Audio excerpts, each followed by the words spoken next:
আসসালামু আলাইকুম রহমতুল্লাহি ওয়া বারাকাতুহু। সুপ্রিয় দেশবাসী, আপনারা অনেকে হয়তো ভাবছেন যে আমি কোনো ধান খেতে অবস্থান করছি। আসলে বিশেষ করে ব্রাহ্মণবাড়িয়া, হবিগঞ্জ এবং আমাদের ওই অঞ্চলগুলো যারা আছেন তারা হয়তো বা মনে মনে ভাবতে পারেন যে আমি একটি ধান খেতে অবস্থান করছি। আসলে যে দৃশ্যটা দেখা যাচ্ছে এটা কিন্তু সম্পূর্ণ ধান ক্ষেতের মতোই লাগছে, কিন্তু আসলে ব্যাপারটা এরকম নয়। আপনাদের টোটাল বিস্তৃত এলাকায় কিন্তু টোটালি কিন্তু ধান ক্ষেতের মতোই মনে হচ্ছে।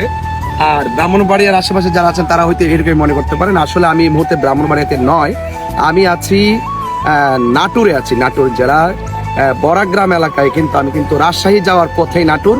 সেই নাটোরে যখন দেখলাম যে হাইওয়ে রোডের পাশে খুব সুন্দরভাবে ফসলি জমিনগুলো, তখন আমি গাড়িটি দাঁড় করাই, নিচে নামি, নেমে দেখলাম যে আসলে এগুলো হলো রসুন ক্ষেত, রসুনের চাষ।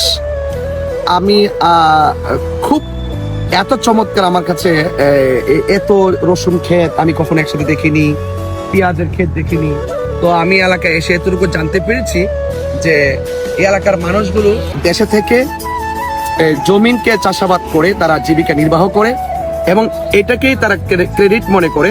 এবং যারা ফসলি জমিগুলো চাষ করেন এবং যারা চাষাবাদ করে সংসার জীবিকা নির্বাহ করেন, তাদের সাথে কেবলমাত্র আত্মীয়তার ক্ষেত্রে তারা অনেক গুরুত্ব দিয়ে থাকেন। আমাদের বাংলাদেশটা একটা কৃষি নির্ভর দেশ। আমরা সবাই যদি যার যার ফসলের জমিনগুলো যদি স্ব-উদ্যোগে যদি চাষাবাদ করি, এতে আমরা নিজেরা স্বাবলম্বী হব, দেশ উন্নত হবে। তো 1 ইঞ্চি মাটিও যেন খালি না থাকে, আমরা সবাই যেন সেই ফসলের জমিনগুলো যেন আমরা যেন চাষাবাদ করতে পারি। এর দ্বারা নিজে উপকৃত হব, দেশের মানুষ উপকৃত হবে এবং সকলে যার যার ফসলের জমিনগুলো চাষাবাদ করবেন।